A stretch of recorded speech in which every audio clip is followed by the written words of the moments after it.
कृष्ण।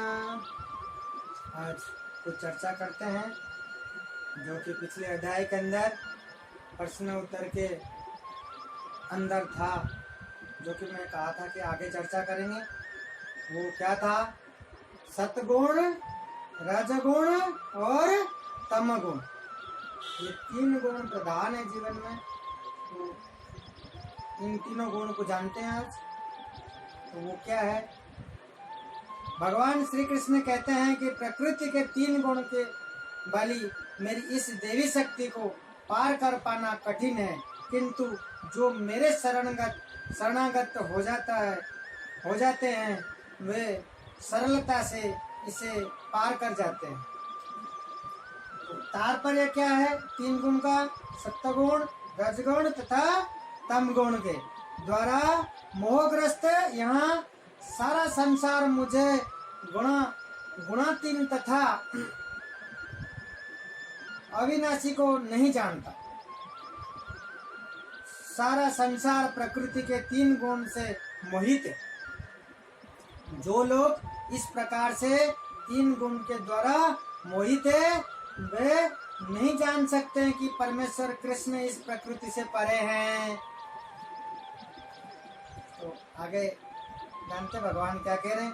प्रत्येक जीव को प्रकृति के वशीभूत होकर के एक विशेष प्रकार का शरीर मिलता है और उसी के अनुसार उसे एक विशेष मनोवैज्ञानिक और मनोवैज्ञानिक मीन्स मानसिक तथा शारीरिक कार्य करना पड़ता है।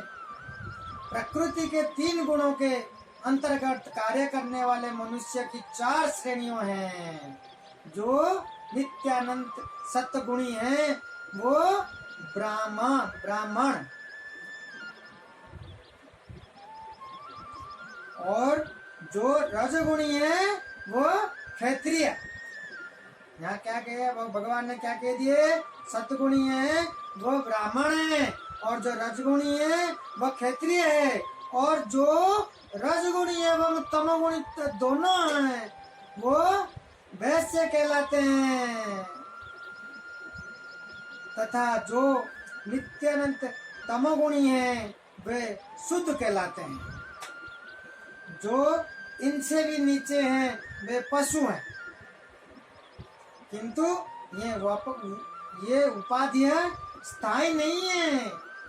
मैं ब्राह्मण, क्षत्रिय, वैश्य और या कुछ भी हो सकता हूँ। जो भी हो यह जीवन नश्वर है।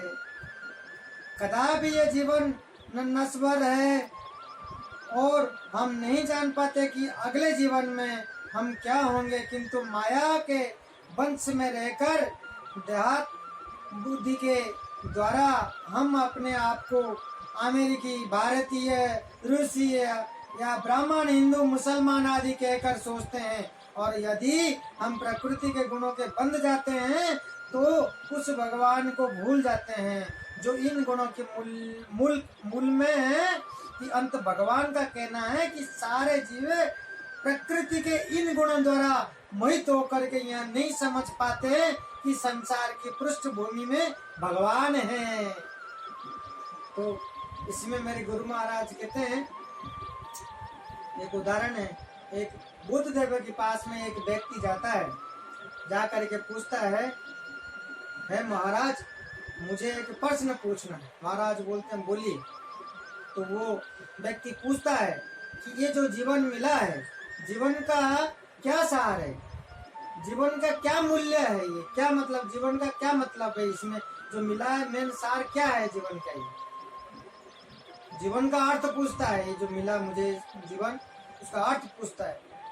तो वो बुद्ध देव क्या करते हैं, वो व्यक्ति को एक सफेद कलर का ऐसे पत्थर टाइप का उसको देते हैं। बोले ये लेके जा, ये पास में बाजार है, तो जो भी दुकान देखे 4-5 दुकान ऐसे दिखा करके इसकी कीमत पूछ करके आना। देना नहीं है, अपने को बेचना नहीं है, पूछ के आना है।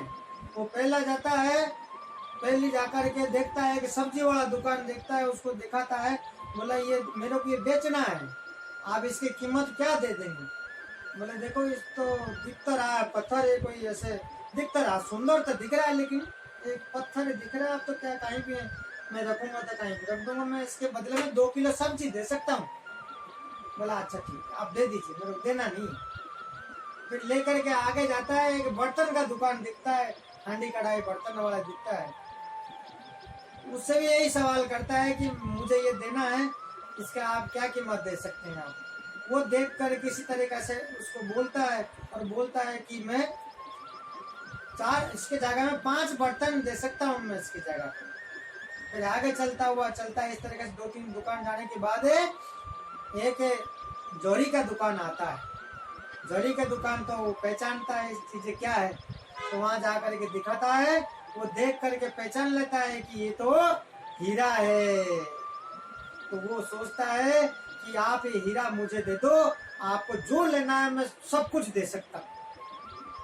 बोले आप ऐसे क्यों कह रहे हो, ये निवेदन करता है, ये पूछता है।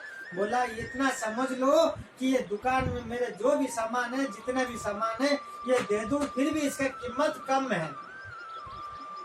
ये कहता है, ये सुन करके ये जो व्यक्ति गया हुआ है सुन करके बड़ी हैरान हो करके कहता है कि ठीक है, आप मेरे को चीजें वापस दे दो, मुझे देना नहीं है, मेरे खाली सिर्फ पता करना था कीमत।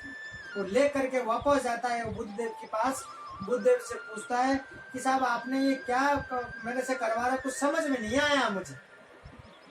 बोले आपका जो प्रश्न था, बुद्धदेव बोलते उत्तर यही है। बोला वो कैसे? बोले मैं क्या पूछने आया था, आपने मुझे क्या करवा रहा मेरे से, क्या मैं पूछ के आ गया, मेरे तो कुछ समझ में नहीं आया। बोला ये जो पत्थर की जो कीमत है, जो हीरा है, तो जीवन जो मिला है अपने को सबको, वो एक ये हीरा की जैसे है। तो हीरा तो वही पहचान सकता है जो पहचानता उसको, और वो कीमत अपनी जिंदगी का जो कीमत है सभी नहीं पहचान सकते, वही पहचान सकता है कि जिंदगी का क्या कीमत है। वो भक्ति पहचान सकता है कि अपना जीवन जो मिला है, ये जीवन का अर्थ क्या है, वो वही पहचान सकता है। ये कि हीरा जैसा है, सभी नहीं पहचान सकते हैं। इसमें सोचें आप, अपने को क्या करना चाहिए, हमारे अंदर क्या है, हम एक एक क्या क्या अपने को मिला है, हम क्या हैं हम। इसी तरीके से आगे और चर्चा करते हैं। जीव कई प्रकार के हैं, यथा मनुष्य, देवता, पशु आदि, और इनमें से हर एक प्रकृति के बस में है, और ये सभी दिव्य पुरुष भगवान को भूल चुके हैं, जो रजोगुणी तथा तमोगुणी हैं। यहाँ तक कि जो सतोगुणी भी हैं, वे भी परम सत्य के निर्देश ब्रह्मा स्वरूप से आगे नहीं बढ़ पाते। वे सब भगवान के साक्षात स्वरूप के समक्ष संभ्रमित हो जाते हैं, जिसमें सारा सौंदर्य, ऐश्वर्य, ज्ञान, बल, यश तथा त्याग भरा है। जब सतोगुणी तक इस स्वरूप को नहीं समझ पाते तो उनसे क्या आशा की जाए। जो रजोगुणी या तमोगुणी है, कृष्ण भावना मृत प्रकृति के इन तीनों गुणों से परे हैं, और जो लोग निर्देश कृष्ण भावनामृत के स्थिति है, वही वास्तव में मुक्त है। भगवान ने यहाँ बहुत अच्छे तरीके से कह दिए हैं। तो इस तरीके से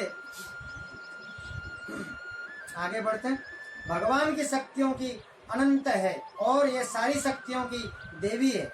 यद्यपि जीवात्मा उनकी शक्तियों की अंश है, अंत देवी के देवी हैं, किंतु भौतिक शक्ति के संपर्क में रहने से उनके पराशक्ति आच्छादीन रहती है। इसी प्रकार भौतिक शक्ति से आच्छादीन होने के कारण मनुष्य उसके प्रभाव का अतिक्रमण नहीं कर पाता।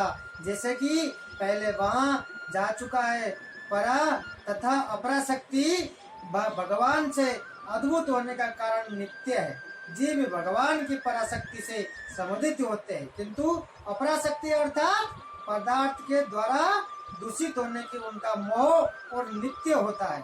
अंत बद्धजीवी नित्य बुद्ध है, कोई भी उसके बुद्ध होने की तिथि के नहीं बता सकता। कलश स्वरूप प्रकृति के चगुल से उसका छूट पाना अत्यंत कठिन है।